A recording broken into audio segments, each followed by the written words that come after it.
Scenes may not be suitable for very young audiences. Parental guidance is recommended. Ang programang ito ay naglalabas ng sensitibong eksena at impormasyon. Striktong patnubay at gabay ng magulang ang kailangan.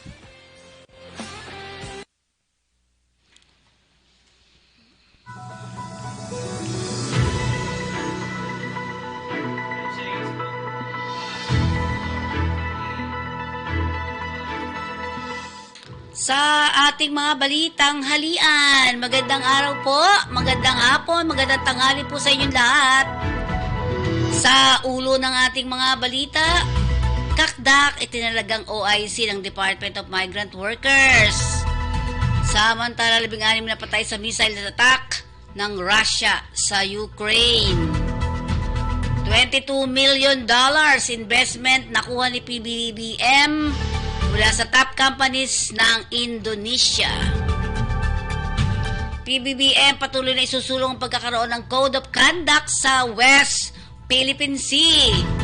Ito'y pinuri ng proseso sa negosasyon sa China. Hurricane Lee, maaaring umabot pa sa Category 5. Listahan ng mga atleta ng bansa sa sasabak sa Asian Games, posibleng mabago pa. Occidental Mindoro niyanig naman ang 4.8 magnitude na lindol. Pag-triple sweldo ng mga PhilHealth official, kumestyon ng ilang mambabatas sa budget briefing. Sa ulo ng ating mga balita, ayun na po. At sa kabuuan ng ating balita, ito na po Itinalaga ni Pangulong Ferdinand Marcos Jr. bilang Officer in Charge Department of Migrant Workers si Hans Leo Kakdak. Ito'y matapos sa pagpanaw ng ating DMW Secretary Susan Toots Ople nitong Agosto lamang. Si Kakdak ay kasalukuyang Undersecretary ng DMW. Nagsilbi rin to bilang Administrador ng Overseas Workers Welfare Administrator o OWA. Kasabay nito ay inanunsyo rin ng Presidential Communication Office o PCO ang pagkakatalaga rin ni na Jennifer Pia Las bilang bagong chairperson ng Department of Social Welfare and Development National Commission on Indigenous People at si Jose Lim Defort bilang Assistant Secretary for the Department of Transportation. Nasa 16 na katao ang nasawi matapos ang pagtama ng Russian missile sa Konstianivka City, ang silangang bahagi ng Ukraine. Naganap ang insidente habang bumibisita sa Kiev si US Secretary of State Antony Blinken. Kabilang sa mga nasawi ay ang bata at marami ring ang mga nasugatan. Mariing kinundi naman ito ni Ukraine President Vladimir Zelensky ang naturang atake kung saan natamaan ang palengke, butika at ilang pang mga bilihin. Sa naturang report, sabi nila, nararapat na talaga matigil ang maling ginagawang tama ng Russia. O mali ang ginagawa ng mga taga-Russia. Diba? Nakuha ni Pangulong Ferdinand Marcos Jr. ang nasa $22 million investment matapos makipagpulong ito sa ilang top Indonesian companies para lalo pang lumakas ang partnership sa animal health, artificial intelligence at digital connectivity. Nakipagpulong din ang Pangulo sa mga naturang Indonesian companies sa sidelines ng kanilang pagdalo sa 43rd ASEAN Summit and related summit. Kabilang sa mga nakapulong ng Pangulo ay ang top executive ng PT Vaxindo Satwa Nusantara, PT Weir Asia TBK at Pacific Satellite Nusantara o PSN. Ang PT Balsido Satwa Nusantara nais magkaroon ng local partnership sa Unibet Nutrition and Animal Healthcare Company. Pilipinas, kaugnay ng veterinary vaccine at itutuloy ang investment ngayong taon na nasa $2 million. kung saan magbibigay sila ng avian influenza vaccine sa Pilipinas. Nakipagpulong din si Marcos, si Pangulong Marcos kay Pacific Satellite Nusantara o PSN na magbigay ng update kaugnay sa nilagdaang Memorandum of Understanding noong nakarang taon na involved ang satellite launching na nakatakda sa December 2023. Makakatulong ito sa pagpapalakas ng digital connectivity sa ating bansa. Samantalang masaya namang ibinahagi ni Pangulong Ferdinand Marcos Jr. sa mga kapwa niya leader sa ASEAN na nagkaroon na ng proseso kaugnay sa pag-uusap para sa pagbabalangkas ng Code of Conduct or COC sa West Philippine Sea. Sa kanilang intervention na ginana sa 26 ASEAN-China Summit, sinabi ng Chief Executive na ang maagang pagtatapos ng isang mahalagang COC na naaayon sa international law, kabilang na ang 1982 yung clause o UNCLOS ang nananatiling mitiin para sa ASEAN at China. Sa naturang pulong, itinutulak ng Malaysia at Singapore ang pagsasapinal ng COC. Sinabi ng Pangulo, mahalaga na mapalakas din ng ASEAN connectivity supply chain at maritime cooperation, lalo pa isang archipelagic nation ang Pilipinas.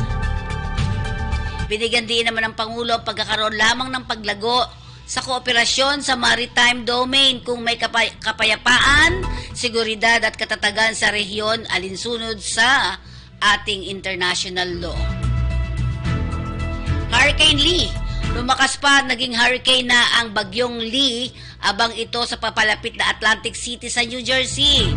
Ayon sa National Hurricane Center na mayroong itong taglay na lakas na hangin na aabot sa 75 miles per hour. Maaari ding anya na lumakas maging Category 5 habang papalapit sa Eastern Caribbean. Maaari magkaroon ito ng epektong malalaking bahagi ng US pagdating sa 24 oras.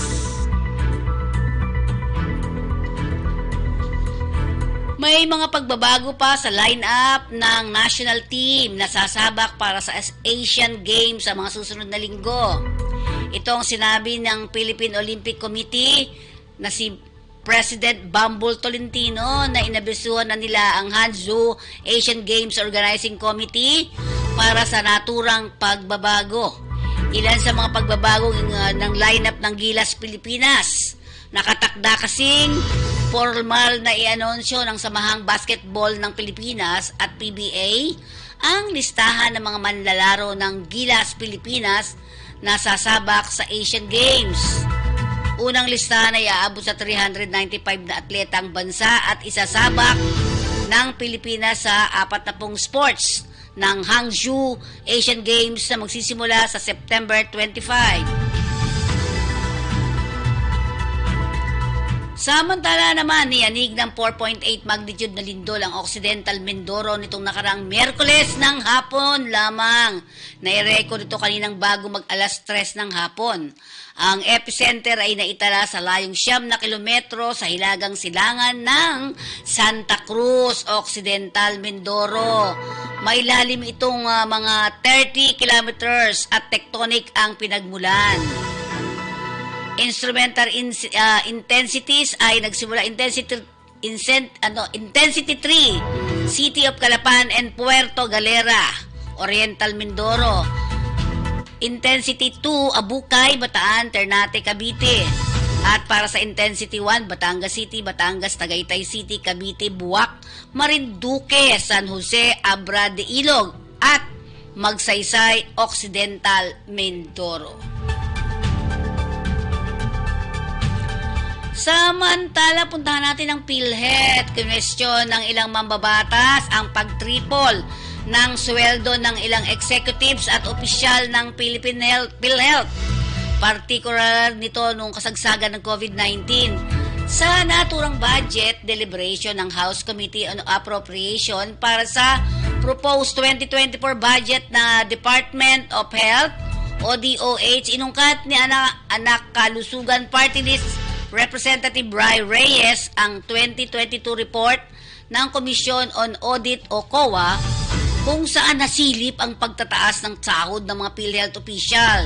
Tinanong ni Reyes kung ano ang naging basihan ng pagtaas ng mga ito at paano ito ay paliliwanag sa publiko, lalo't humingi pa ang PhilHealth ng higit 100 bilyong piso na subsidiya. Sagot ni PhilHealth Corporate spokesperson Dr. Ish Pargas.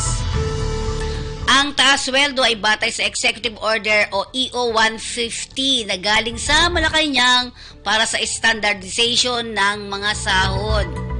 Paliwanag pa ni Pargas na bago sila payagan na maipattern ang sweldo sa EO 150, maaari silang aplikasyon o mayroon silang mga aplikasyon sa Governance Commission for GOCCs o GCG at may certification process hanggang sa maaprubahan. Dagdag pa ni Pargas, hindi lamang ang PhilHealth ang nag-triple ng sweldo, kundi pati iba pang GOCCs. Naging epektibo naman ito noong 2022. Kaya't banat tuloy ni Reyes ang lakas naman ng loob ng magtaas ng sahod sa gitna pa naman ng pandemya. At syempre tinitiyak naman ni Reyes na i-review nila uli ang EO na ito. Yan ang kabuuan ng ating mga balita sa araw na ito. Yan po ang ating balitang halian. Tingnan natin ang iba't ibang report pa ng ating mga kababayan sa labas.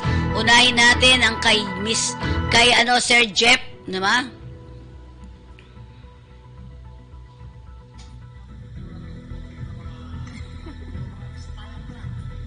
Parang mahina. Ito, expire na rin. Kakain na kami ng daga, sir. Ito, August.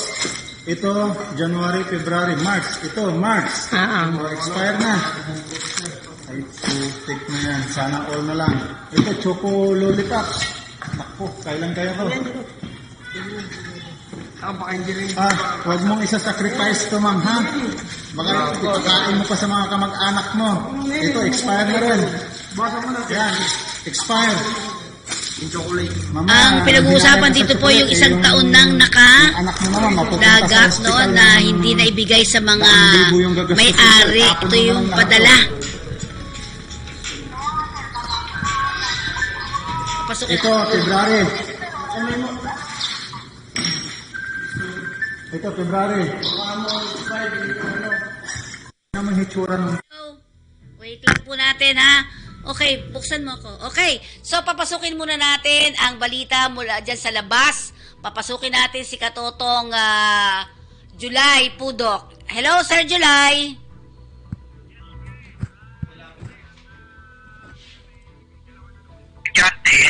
Ang pinaghahanap ng kanilang mga magulang, yung tinatawag na nawawala ito, nakunin ito ng mga SUV na walang mga plate number.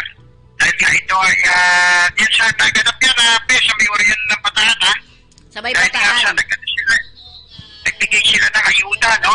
Kasama nila yung simbahan at pinagbibintangan nito na miyembro daw ito ng aktivista, komunista, no?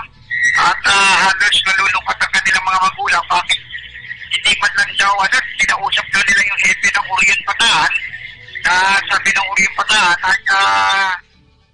wala raw silang alam sa ganyang mga pangyayari. Bagamat nagpapaplater yung mga magulang nito, ayaw nila tanggapin yung plater kasamang pe. At nalulungkot nga sila, bakit gano'n naman daw at parang walang tinatawag na human right, no? Para sa kanila, para tanggapin yung kanilang plater. Alam mo, lungkot na lungkot yung mga magulang nila na nangangamba sila. Kung naalala mo noon yung meron isang general dyan na napakahigpit din na pinagbintangan din sa mga ganyang red tagging na si General Palparan.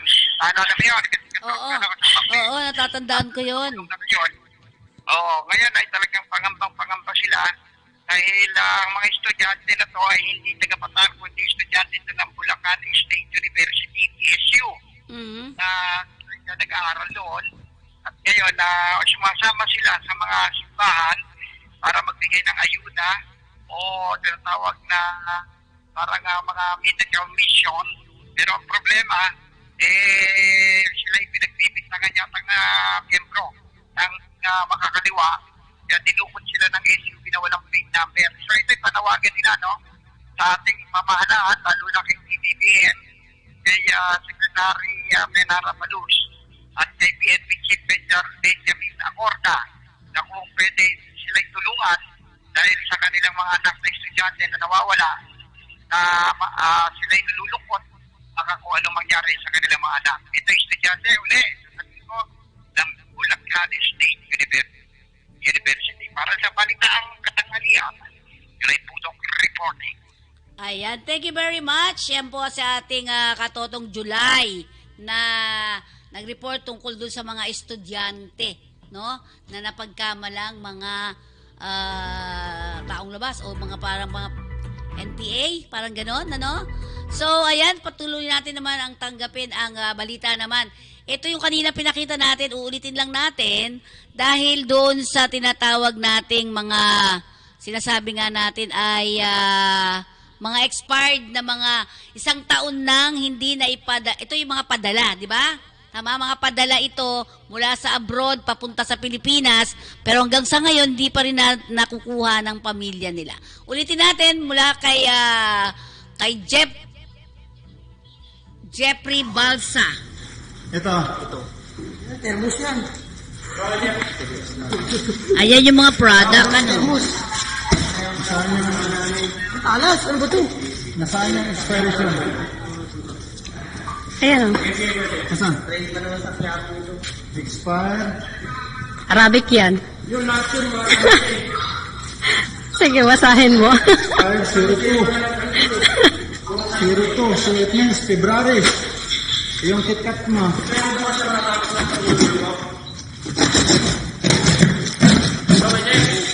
Take na yan. Sana all na lang.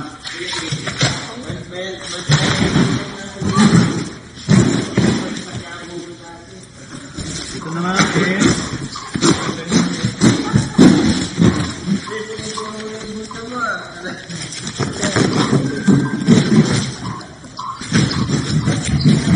expired 09/23. Yung KitKat, September. Pa tong KitKat mo. Okay pa siya.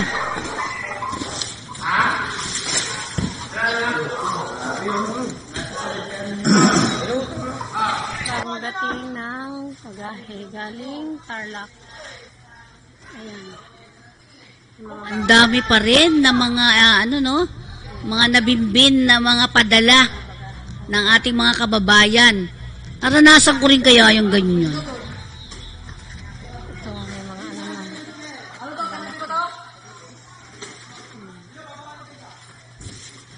mga boxes na ganyan.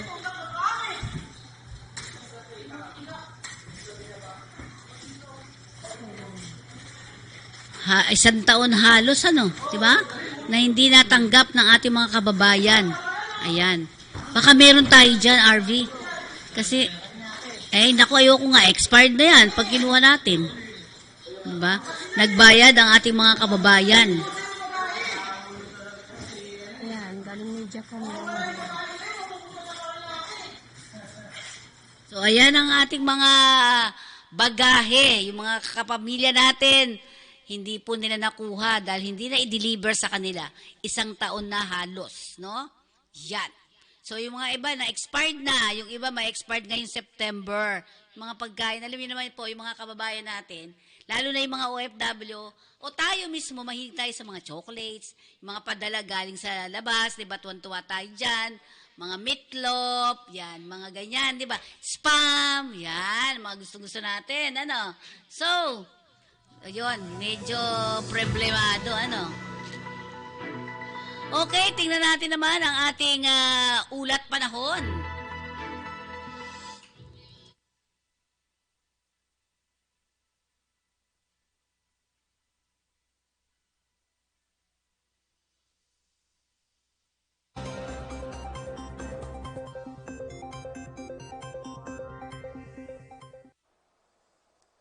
Magandang umaga po sa ating lahat. Narito po ang ating weather update.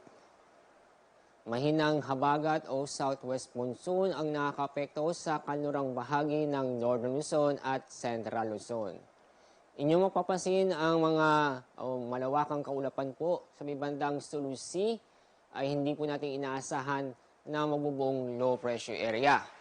Itong mga kaulapan nito ay hindi magtatagal at inaasahan po nating malulusaw pagdating ng tanghali o sa hapon. Sa ating magiging lagay na panahon sa susunod na 24 oras, halos maghapon ay magiging maulap ang kalangitan sa Batanes at Babuyan Islands. Inaasahan din natin ang mga kalat-kalat na pag-ulan at thunderstorm doon. Sa lalabing bahagi po ng Luzon at din po sa Visayas at Mindanao ay magiging maganda at maliwas sa panahon, maaraw, pero may chance pa rin po ang mga isolated na mga pag-ulan dulot ng thunderstorm. Dahil sa mainit na panahon ngayong araw, mataas po ang temperaturang magtatala sa Metro Manila na aabot ng 33 degrees Celsius. 33 degrees Celsius din ang inaasahan po natin sa Tuguegarao. Bahagyang mas mataas naman sa Legazpi na aabot ng 34 degree Celsius. Dako tayo sa Visayas at Mindanao. Mataas po ang temperatura magtatala po sa Zamboanga o mas mataas po ang temperatura magtatala sa Zamboanga na abot po ng 35 degrees Celsius. Sa Iloilo, abot po ng 34 degrees Celsius. Sa Cebu po at Tacloban, inaasahan po natin ng temperatura magtatala na abot ng 33 degrees Celsius. Sa ating weather outlook, itong mahinang habagat ay patuloy pa rin makakaapekto sa kanlurang bahagi ng Northern Luzon at Central Luzon. Pero pagdating po ng araw ng linggo, itong mahinang habagat ay maapektuhan ang kabuuang Luzon. Kaya sa Baguio City po ay sa susunod 2 araw, maganda po ang panahon inaasahan po natin, maliban lang po sa isolated na pag-ulan. Pero pagdating po ng araw ng linggo, halos maghapon po maulap ang kalangitan at may tsansa ng mga kalat-kalat na pag-ulan. Sa Metro Manila, inyong makikita sa susunod na 3 araw bukod sa magandang panahon, mainit na panahon na inaasahan po natin sa mga araw nito. Kaya mataas pa rin ang temperaturang matatala na abot ng 33 hanggang 34 o 32 hanggang 34 degrees Celsius. Ang araw po sisikat mamaya pong 5:44 ng umaga, mamaya pong hapon ang araw lubog sa ganap na 6:04 ng hapon. Yan pong ating weather update mula sa Pag-asa. Ako po si Alzar D. Aurelio.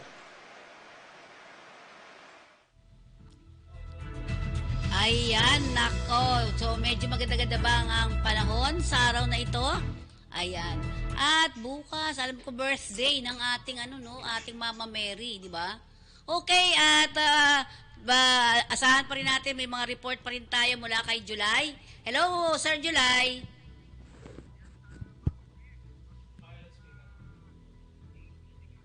Iangkat pa rin ang Custom Intelligence Investigation Service itong mga nahuling mga rights order, no? Ito sa may Bayan, Bulacan, at Bukawi hanggang dito sa may Balagtas. At inaalam pa rin ng customs kung ito ay may talagang kompletong kaukulang papeles. Okay. Yung iba, wala pa rin napapakita.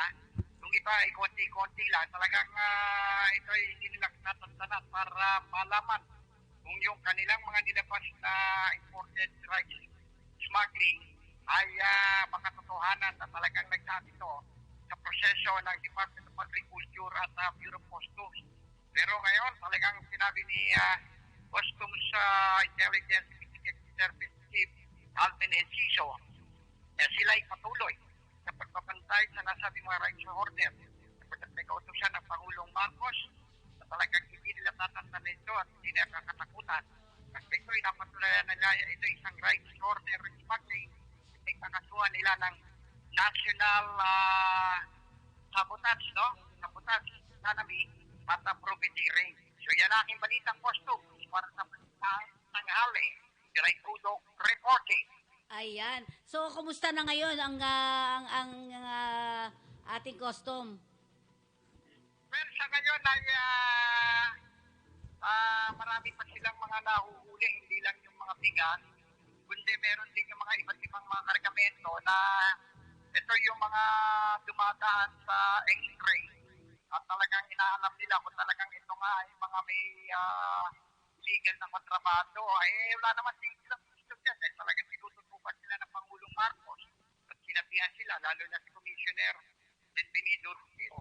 At katawag naman dyan ang mga Philippine Navy, Philippine Coast Guard, PNP, at ibang Armed Forces of the Philippines para pagsayan ang mga karagatan mula sa puerto ng Luzon, Visayas at Mindanao. Balitang Costume, Balitaan Tanghali, Jiray Pudok reporting. Okay, thank you very much. Ayan. Ayan ang bantay sarado talaga, di ba? Ayan po. At syempre, ang ating, meron ba tayong trabaho patrol? Okay, ano ba ang mga trabaho natin? Bago ba yan? Oo. Sige, tingnan natin.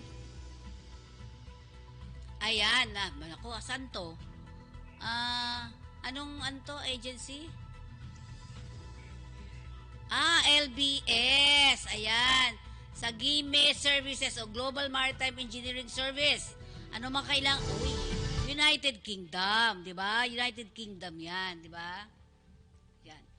Okay, ang United Kingdom ay nangangailangan po ng mga welders. Welder TIG, SMAW, FCAW, welder TIG, welder aluminum, fabricator, mechanical fitter, pipe fitter, electrician, building maintenance manager, painter, blasters, ship sprayer, carpenter, and production manager.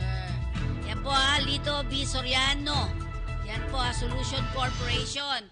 Manpower pooling muna uli Ang requirements, trade experience must be minimum of 5 years with training certificate.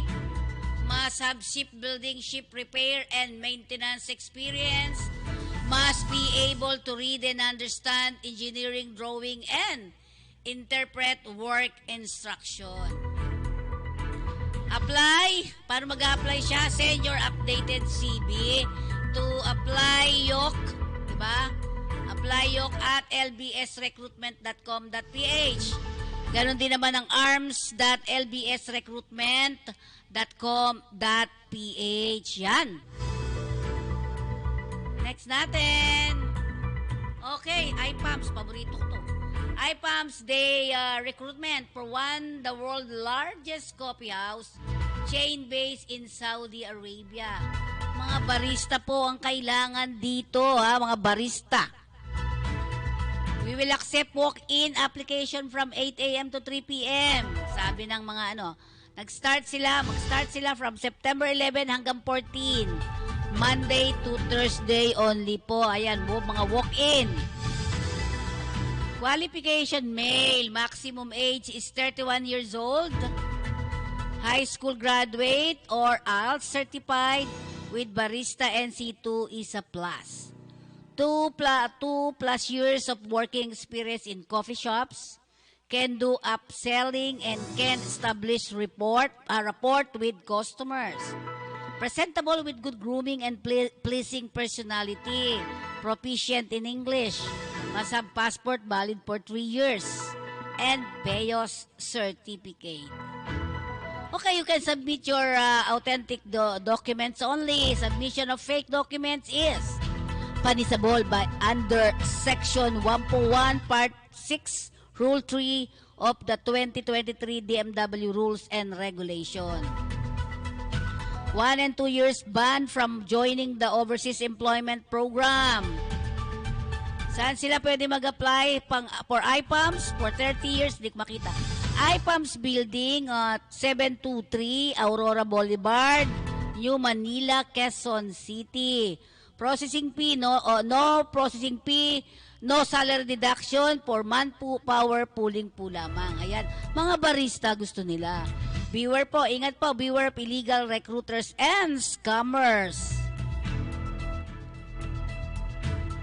At paalala po natin sa ating himpilan.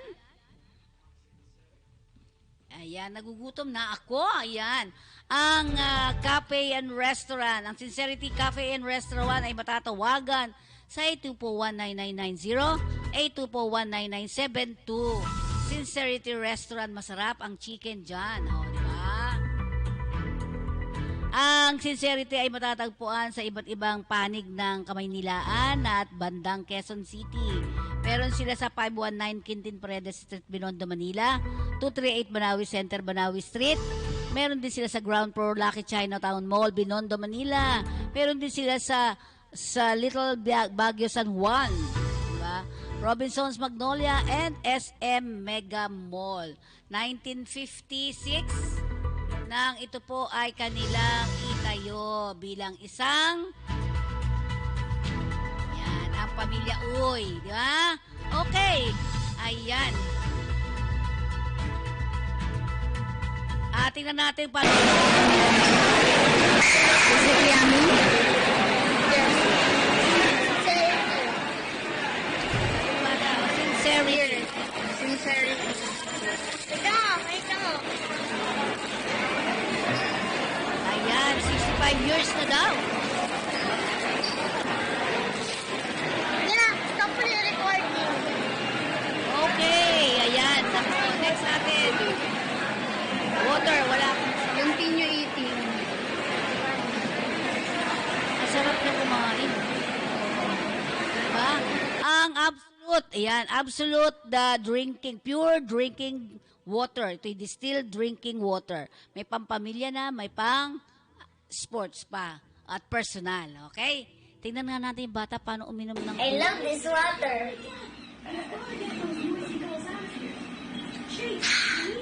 Thirst quenching. Yan, di ba? Okay, paano nga ba? Ano ba ang mga flag carrier ng Pilipinas ngayon? Ayan po. Diba? Ang flag carrier ng Pilipinas.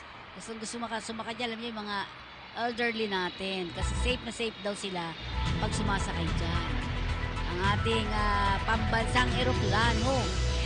Ang Philippine Airlines. Okay, ang ating kapirahan naman, magkano ba palit ng dolyares ngayon? Dito sa ating balitang halian, tingnan nga natin kung magkano na ang palit ng dolyar sa araw na ito. Ang US dollar natin ay nasa 56.93. Ang euro naman natin ay 61 pesos and 0.05. 61 pesos yan. Ang British pound natin ay 71 pesos and 12 centavos. Samantalang Australian dollar is 36.30 centavos. Canadian dollar, 41.73. Samantalang ang Singapore dollar, mas mataas. Hindi, medyo konti bumaba. 41.72 pesos. 41 and 72 centavos. Ang Swiss franc ay nasa 63.81 centavos. Samantalang ang 87. Malaysian ringgit is at 12 pesos and 17 centavos. Ang Japanese no. Ang Japanese natin ay nasa 0.38 38 and 55. Yan.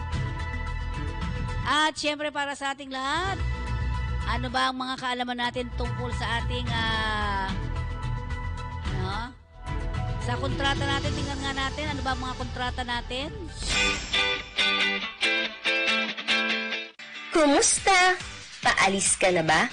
Kung paalis ka na kabayan, siguraduhin mo ang iyong kontrata.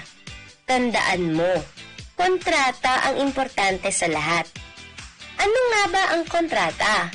Ang kontrata ay kasunduan ng OFW, ng employer at ng ahensya. Ito ay pinipirmahan ng OFW at ng legal na kinatawan ng ahensya bilang patunay na sila ay nagkakasundo sa nakasaad sa kontrata na may kinalaman sa pagtatrabaho ng OFW sa magiging employer nito. Bakit mahalaga na may kontrata?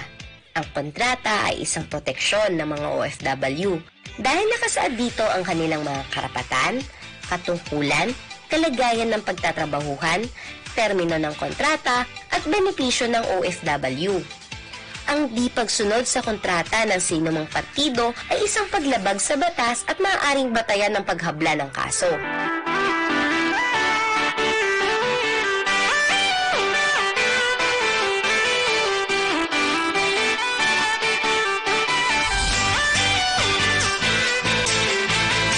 O ano, kabayan? Handa ka na ba? Huwag kalimutan ang iyong kontrata, ha? Ingat!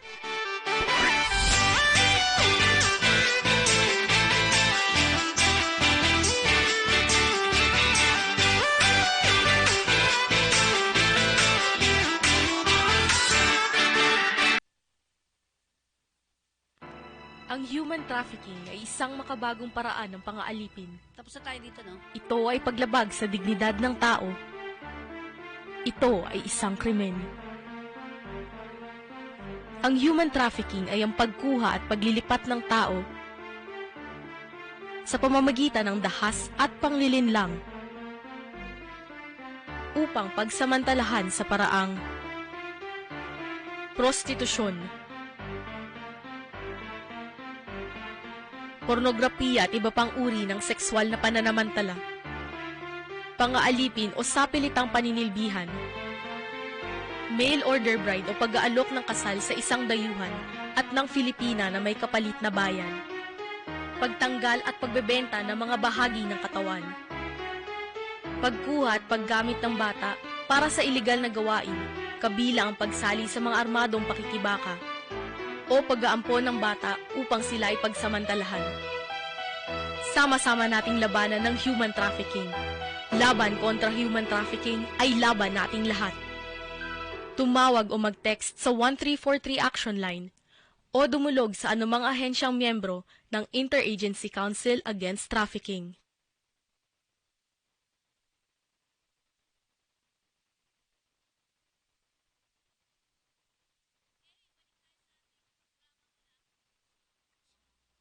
Okay. So, ayan. Pasok ka na, July. So, para sa, ano, okay. Para sa ating report sa labas. Para lakasan mo pa dito. July, pasok na.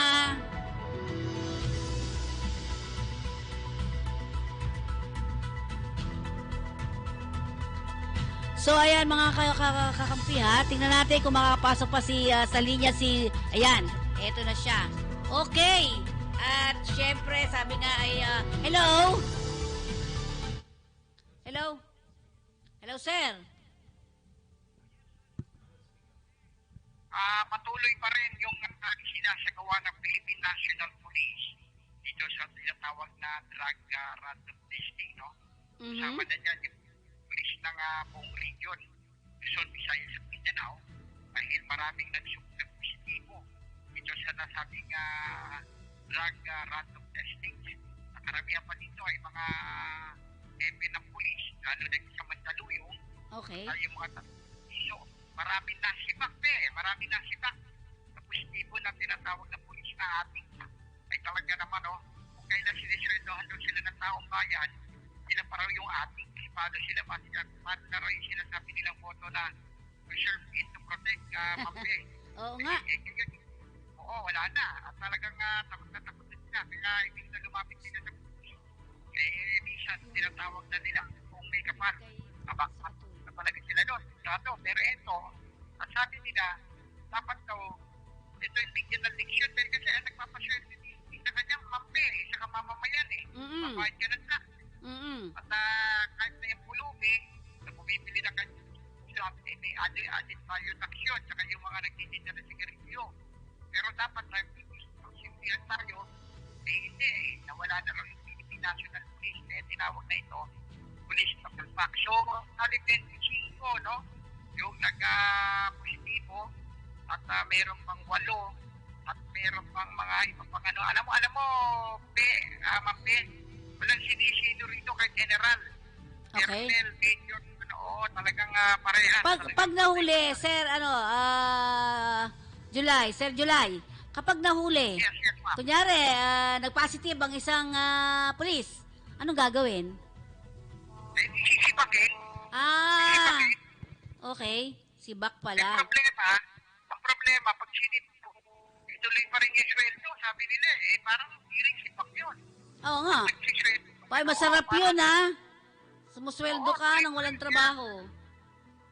Kaya nga, Mampi, tayo, nagpapakahirap magbalita, dahil nakakasawa na itong mga to, Dahil kasi, sila raw yung modelo ng ating mga kababayan, sila pa yung pasimuno, tungkol sa ano. Kaya, ang dami raw ngayon, napakahirap naman yung tawagin kang CNC na ating, diba?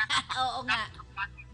Sa ating lipunan. Kaya sabi ni Secretary Benara Malush, natutuwa siya, si Acordat, NCRPO, natin, na wala silang sisiluhin, at wala silang pinakatunan, at wala silang tatansunan, patuloy at walang pugnas, itong random drug test, para ito'y matuluyan.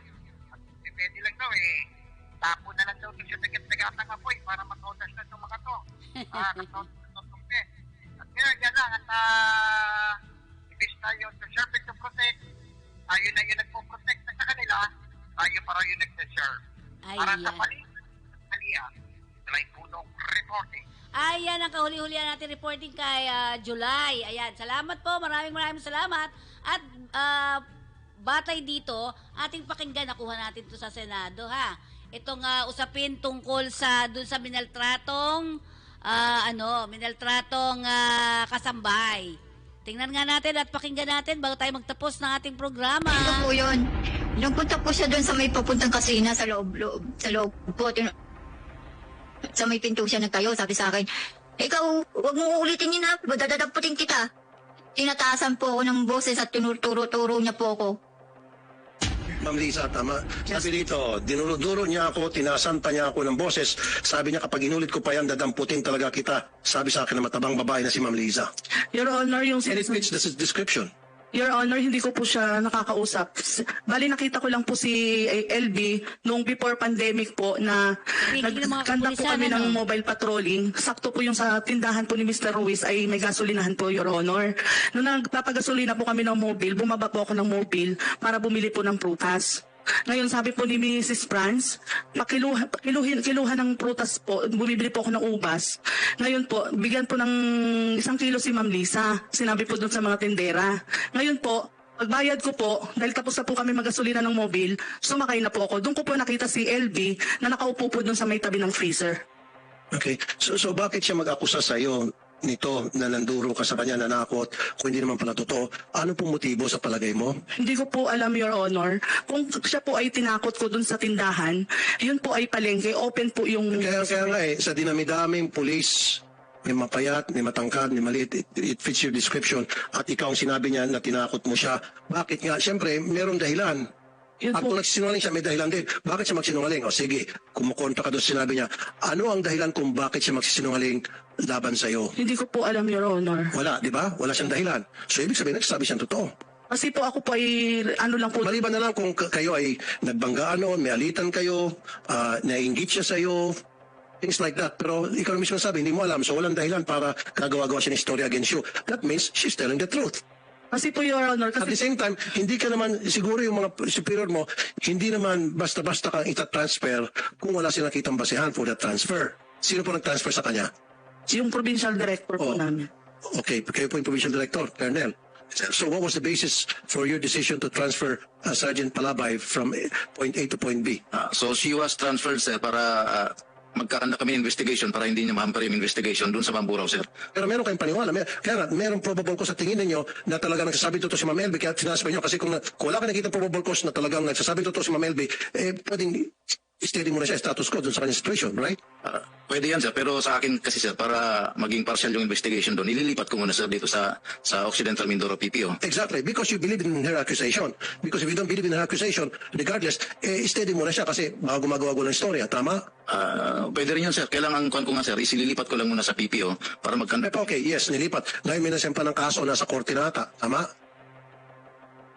Wala pa po akong nare-receive, Your Honor, na subpoena to answer the allegation. Colonel, may kaso naman sa korte? Wala pa pong nakarating sa amin, sir. Sa piskal? Di ba nasa piskal na rin? Hindi ka ba nakatanggap sa PINA from the As Fiscal of today, Your Honor, wala pa po ako nare-receive na sa PINA para po sagutin yung allegation Sabay ko. bilis-bilisan mo, tinuturuan na kita rito dahil kapag hindi mo nasagot yung sa piskal, baka mawaran ka. Wala pa po ako nare-receive. Kaya nga, punta mo ng piskal. Ito, tinutulungan na kita. Dahil kung nakapagpadala sa ng sapina, baka mamaya sa maling address na ipadala, hindi ka na nagkaroon ng pagkakataon para sumagot, baka bigla ka mawarat, mahuli ka na lang. Nagets mo? Yes, Your Honor. Then you have to contact the fiscal's office. Yes, Your Honor. Okay, so last na question lamang. Senator Tolpo, I think, for the record, Mr. Chairman, Senator Tolpo, the one who charged by LB is only named Lisa. He did not know the identity, the whole name and everything. She did not know. But when news came out, the police officer Lisa identified herself as the person referred to by LB in her sinumpang salaysay. And in fact, she was asked by a reporter what is the physical condition of Lisa, the police officer that you mentioned. And she physically fit with the description mentioned by LB. Pwede pakiulit-ulit for the record. For the record. Galing kay ma'am, gusto magagaling kay ma'am. Manang LB. LB. Paano ko na-involve itong si Sergeant Liza? Dito po yun. Nung punta po siya doon sa may papuntang kasina sa loob po. Sa may pinto siya nagtayo, sabi sa akin, ikaw, huwag mo ulitin yun na, dadadaputin kita. Tinataasan po ako ng boses at tinuturo-turo niya po ako. Huwag po ulitin ang... Ginagawa ko po yung paglalagay po daw po ng bulbul sa pagkain. Pag ginawa ko daw po yun. Tinaasan niya po ako ng boses nung nagpunta po siya doon sa may kusina namin. Police officer Lisa, totoo ba yan? Mas karamihan kinonfront mo? Hindi po, sir. Hindi po ako nakakarating, sir, doon sa mismong pintuan ng bahay ni Franz. Doon lang po ako nakakarating, sir, doon sa pinakalamesa kung saan doon po ako nagbabayad. Ako po, pag bumibili po na ng produkto ng tindahan ng Ruiz, pinakamatagal ko na po, Your Honor, is 3 minutes. Minsan nga po, yung motor ko po ay hindi ko na pinapatay kasi pagbili ko po, Your Honor, nagmamadali po akong umalis dahil duty pa po ako at papasok po yung mga anak ko. Yun po ay mapapatunayan ng mga tindera-tindero doon po. Kasi ang namimit ko lang po doon sa palengke, doon sa tindahan ng Ruiz, yung mga tindero lang po ni Mr. Ruiz. Pero si LB po, hindi ko po siya nakikita kasi nga siya po ay kasambahay, nasa likod lang po siya. So ano tingin mo rason bakit siya gagawa ng istorya? Yun nga po, Your Honor, hindi ko po alam. Posible naman magsinungaling ito at kumuha ng istorya laban sa'yo. Ano kukuha niya? Kasi po sa Mamburo Occidental Mindoro, Your Honor, kilala po ako doon na police po. 21 years na po akong assign. Ngayon po... Regardless, that's irrelevant. Hindi ko malaman ang dahilan, Your Honor. Aling LV, may iba naman. Paano kayo nakapunta sa Batangas? Yun nga po, nung sabi po nung amo kong babae, LB, ayusin mo ang gamit mo at ihatid muna kita sa Paano kayo, ano sinakay nyo? Balita ko sumakay raw kayo sa truck ng sibuyas, totoo ba yun? Opo, totoo po yun. Sino nagsakay sa inyo sa truck ng sibuyas? Yung pong amo kong babae, pinasakay po ako doon. Ikaw lang mag-isa? May kasama po ako, dalawang lalaki. Bakit sa truck kayo ng sibuyas sinakay? Wala daw po akong ticket kasi para daw po libre po ako. Sa Roro. Tapos sinakay sa Roro, yung truck ng sibuyas. Opo, para ng pamasahe. Pamasahe na lang ng truck. Opo. Ganun ba? Sakay siya sa truck ng sibuyas na walang bayad yung pasero? Doon lang sa loob ng truck? The truck, Mr. Senator, the truck will be loaded at the Roro. Yes. Then going to Batangas. Yes. So, if you lilinisin na lang yun mamaya. Sige, huwag nyo na yun. Okay. Kasi there are certain passengers which are not free. They are so, ibig sabihin, pag sinakay yung truck doon sa Roro at may kasamang tao, yung tao libre na sa pamasahe? It is possible. I believe 3 persons are free if you are on the truck loading. So, ilan kayo sumakay, Aling LV, sa truck ng sibuyas?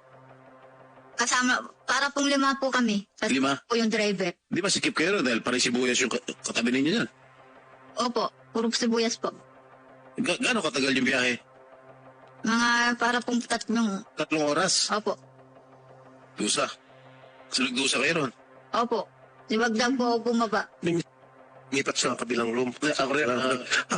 Ito lang suggestion ko, maganda yung kasambahay bill natin, pero I think we have to revisit that. Meron ako isasuggest ipapile bilang amendment. Siguro higpitan natin yung parusa, taasan natin yung parusa laban doon sa mga amo mapang-api.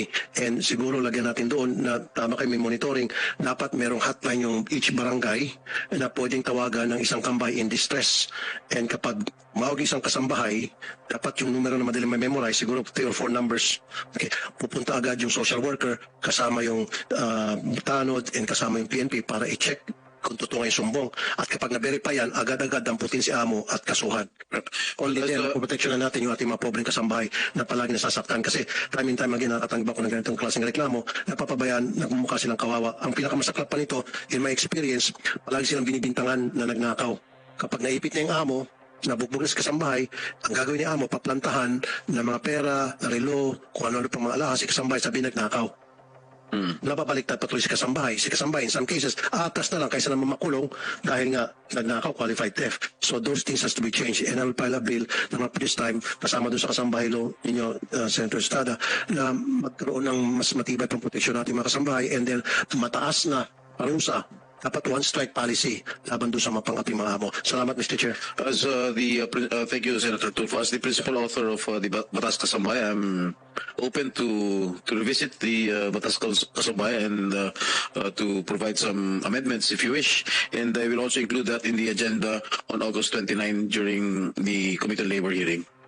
Thank you, Mr. Chair. And I would also like to reiterate to Subfina, the employers of Aling LV, si Jerry Ruiz, Franz Ruiz, and the 2 children. We have directed the committee secretary. We'll have another hearing next week. Pahuli na.